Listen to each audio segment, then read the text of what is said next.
All right, welcome to another DMAR Real Estate Mastery session. This is specifically for your new agents coming into DMAR. Welcome. Thank you for joining up. I'm a former realtor. I've been in your shoes 4 times, actually. My wife here, SHAY, has been in your shoes once in Chicago. We've got a lot of tips and tricks for you as a new agent as you're starting up your career, no matter how new you are to this business.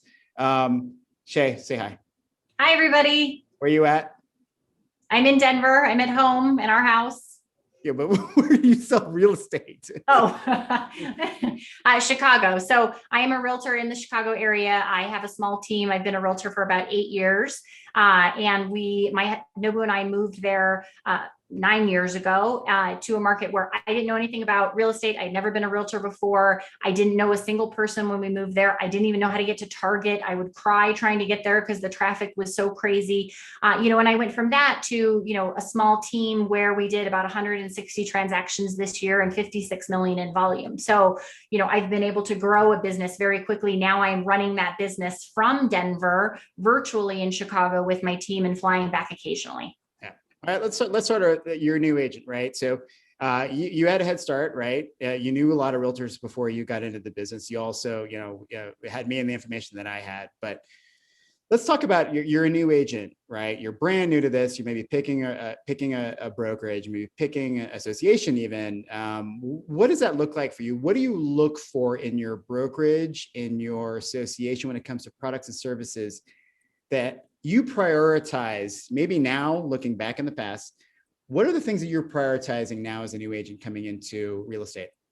Sure. So a couple of things. I think the first thing is that you should interview several brokerages. You shouldn't just go with one brokerage, and I think as a new agent, we think, oh, this brokerage wants me, and we get really excited. It should be mutual. You should want that brokerage as well. And you are interviewing that brokerage as much as they are interviewing you. And so you have to figure out, what do you need from that brokerage? As a new agent, I think the most important thing that most people need is really good new agent training. So looking for a brokerage that provides fantastic training to their agents, about how, the contracts, how do you do lead generation? How do you put together a marketing plan? All of those kinds of things is incredibly important. And that's part of why I picked my brokerage. I think the other thing that's really important is having a managing broker who is accessible, so that you can reach out to them and say, hey, I just got to my final walkthrough and there's a foot of water in the basement. What do I do? Because that happened to me my first year. So you need a managing broker who can help you through those things and kind of mentor you. Beyond that, I think it's really important that you have one that has a good marketing department. That's always been important for me as a new agent. I picked my brokerage because I could go to them and they would create a lot of custom marketing pieces for me for free. So, a logo, they would help me with graphics that I wanted to put on my social media, that I wanted to send out to my sphere. So those were the 3 things that were really important to me. I think you also need to look at what kind of services you need from the brokerage. Do they have a good CRM that you want to use? I love that my brokerage offers Real Satisfied for us to get reviews, which is a nice review platform that makes it easy for you to get reviews from your clients. They have a really good CMA program where I can just plug in the MLS numbers and it'll create a beautiful CMA for me, for clients. So looking at the technology that they provide, what kind of marketing support they provide, is that managing broker, accessible at all kind of hours of the day and knows their stuff? And do they have good new agent training? Those were the 4 things that were important to me. So when you're talking about, so that's services, how about products, right? So you mentioned CRM. And we'll talk about CRMs in a second, but when it comes to other products like that, should I be looking for that from both the brokerage and the association point of view? Because that alone is overwhelming in terms of the sheer amount of choice I've got. Yeah, absolutely. I think that when you're a new agent, you want to keep your expenses as low as possible. So I would certainly start with what the brokerage and the association has and see if that is going to work for your needs before you go out and spend a lot of money on other things. I think that's the mistake a lot of new agents make, is they start spending money on every shiny new object that is out there. And in my opinion, really all you need is a good CRM, a good website that has a blog, and some sort of platform to get reviews. Those are, I think, are the 3 most important things. things. So I would start with your association and your brokerage. NAR has fantastic member benefits that you can get, that you get a discount on. That's also partly through your association, so check out the NAR member benefits program as well. I think the other thing I would say would be cyber fraud insurance. That's kind of the fourth thing you want to make sure. A lot of brokerages, don't necessarily have cyber fraud insurance for their agents. And so if they don't, and you decide to go with that brokerage, I think that's something really important to get on your own. So you're protected if you're involved in a cyber fraud scam deal, and you can get, again, a discount on that through NAR member benefits. So when we're talking about like your overall business plan, right? So I kind of got an idea of what I'm doing. What did your first business plan look like? Your first business plan, your marketing plan. How far did you plan out, knowing that you're waking up every day unemployed? What's your business plan look like? What do you factor into what you do day in and day out, month in and month out, and year in and year out? Yeah.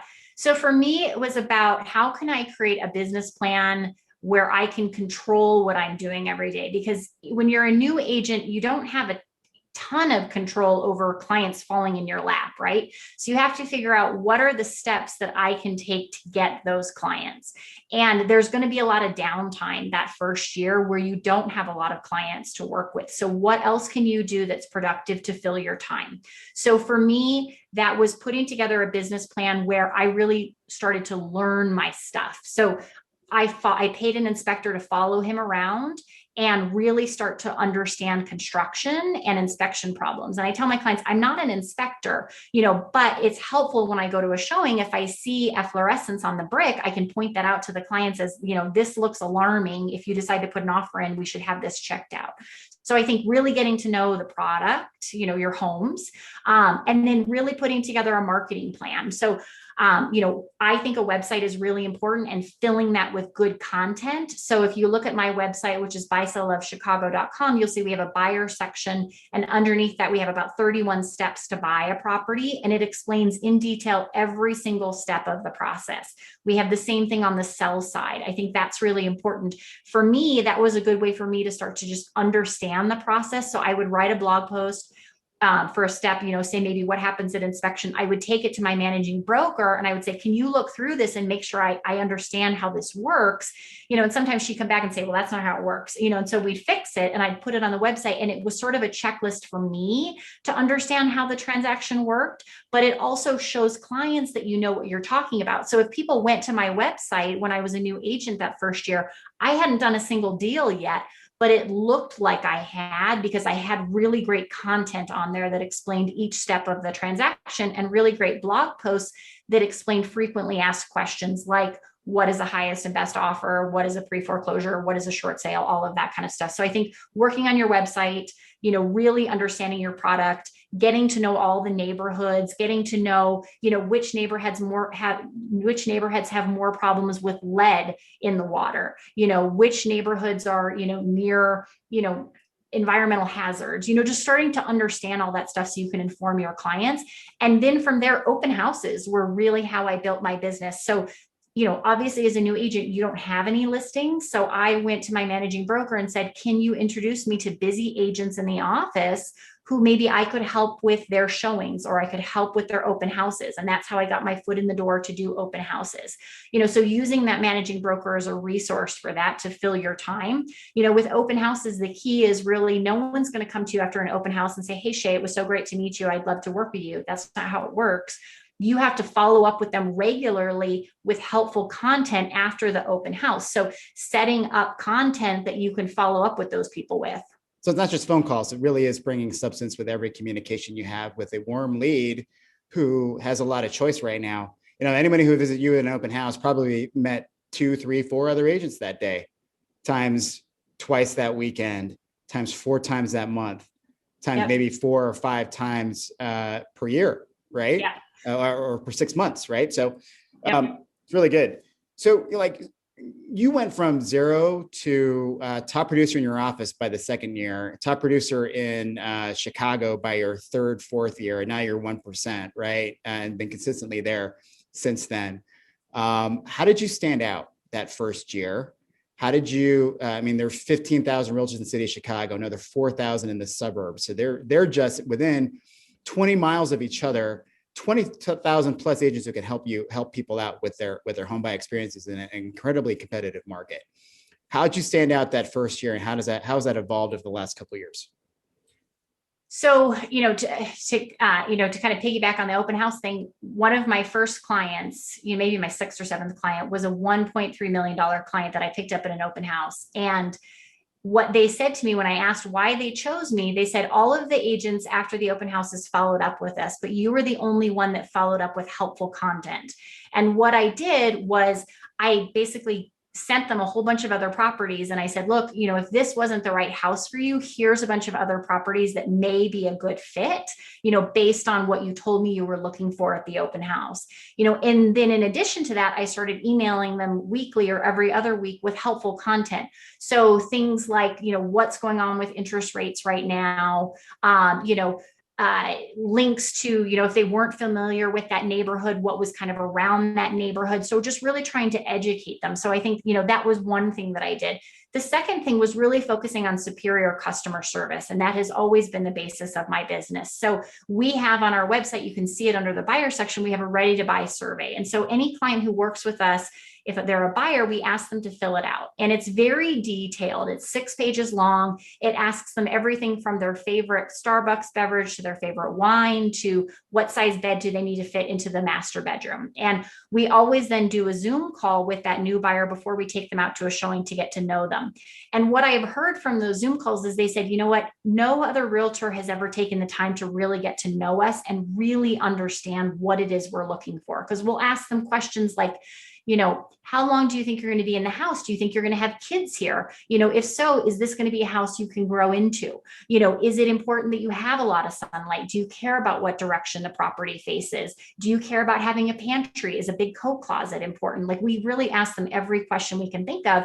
And then we try to personalize the experience. So for instance, when we show up for their first showing, we bring their favorite Starbucks beverage to that showing to give to them. When we show up at closing, we have their favorite bottle of wine, and we know that from the survey. We also give them a gift card to their favorite store. And again, we know that from the survey. Pre-COVID, when we were driving them in our car, we put their favorite music on. And again, we knew that from the survey. So we try to really personalize that experience, and we'll go so far as, asking them, do they need unpackers to help them unpack in their new house? Do they need people to help them pack? How can we help them with that? We will get them estimates, so when the transaction ends, that is not the end of our relationship. We'll work with them after that and, set up painters to come over and paint their new house. We'll set up a babysitter for them during closing if they need a babysitter. We'll set up dog walkers to take their dogs out while they're moving, so we really think of ourselves as full service providers.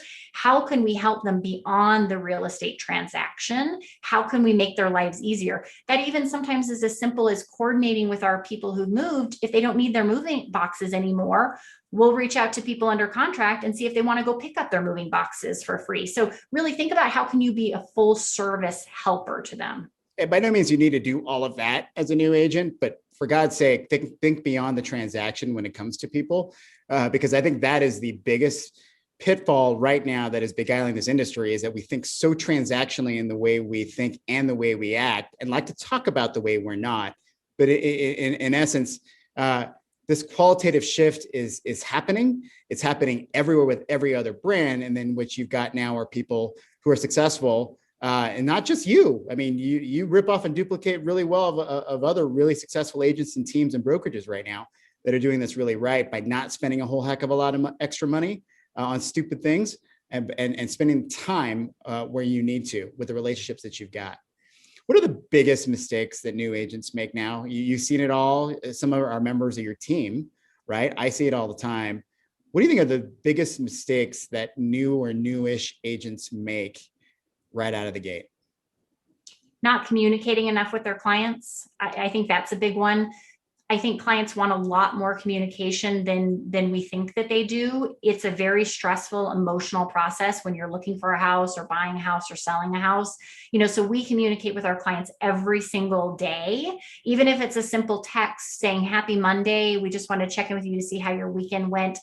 Can we help you with anything?" And 99% of the time, the client writes back and says, "Yes, I have a question about this," or "Can you help me with that?" So I think over communicating is really important. And say to the clients, if I'm communicating too much, let me know, but you should be communicating with them every single day. And I think new agents sometimes, they don't really know what to say, especially when they have a new seller. And if things aren't going well and that property is selling, they just kind of hide because they don't know what to do and they don't know how to address it. So I think communication is a big problem. Even just responsiveness, getting back to clients really quickly. If you just do that, you're miles ahead of a lot of other people who are out there. Knowing your stuff, knowing your product, knowing the contract back and forth, and coming off cocky, this is a small real estate community. Those of us who do a lot of real estate, we tend to interact with the same people over and over again. And if I have a new agent that I'm doing a deal with and, they're coming off super cocky, it doesn't really make me want to work with them, So think of other agents as your partners in this, even if they're on the other side of the transaction, and try to have it be as amicable as possible.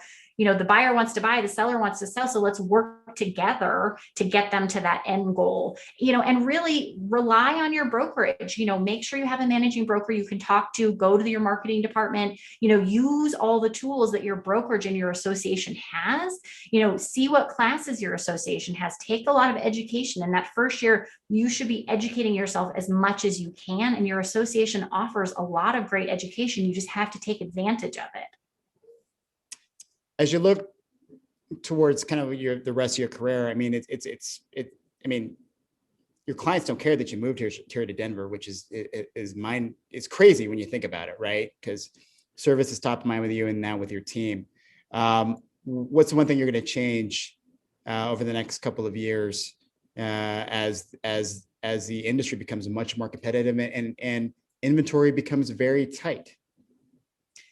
I mean, the one big thing that we've changed so far this year that will continue is Zooming with our clients. So, getting as much face-to-face time with them as we can. So, now when we have a new buyer, a new seller, we're doing a Zoom consultation like this. Whenever I'm writing up a contract, we're going over it via Zoom. I'm sharing my screen. When we're doing inspection responses, we're doing that over Zoom. So I think people really want to feel taken care of, and they want to work with people that they like and people they trust, and they feel like people who care about them. And so how can you show that to your clients? Getting that face-to-face time together.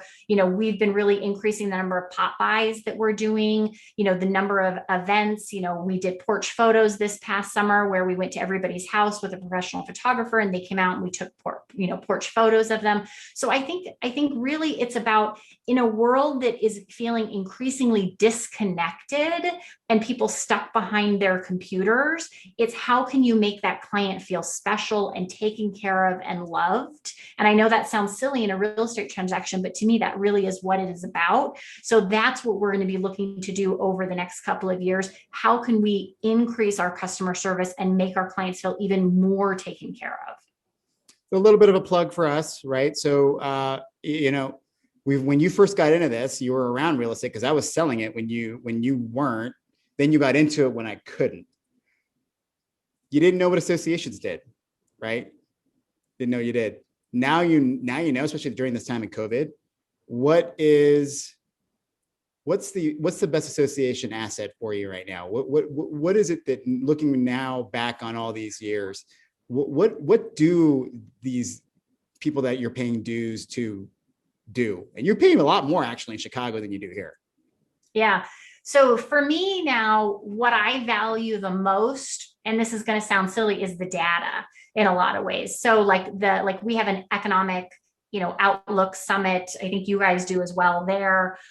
That's really helpful for me to listen to every year, kind of what, economists are saying is going to happen in the real estate market so that I can share that with my clients. And then we get a lot of market stats from our association about, what's going on, in our market. What is the data showing? And that would take me a lot of time to have to pull through on my own. So I am using those market stats with my clients on a monthly basis now about. Oh, wait, we do that stuff, right? You noticed it. Pretty cool, right?